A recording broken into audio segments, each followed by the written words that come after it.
ధనత్రయోదశి అనేది మన పండుగేనా? లేదంటే ఏదైనా విశిష్టత ఉందా దాని యొక్క ప్రాముఖ్యత గురించి మీరు చెప్తారా?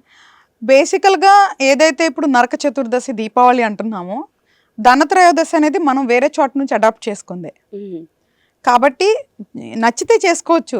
అది మన ఇండియాలోనే ఉంది కాబట్టి పెద్ద ప్రాబ్లమ్ ఏం కాదు. No harm. అంటే ధనత్రయోదశికి బంగారం కొంటే మంచిదని మన హిందువులే ఎక్కువ నమ్ముతున్నారు ఈ మధ్య అవును. కాలంలో.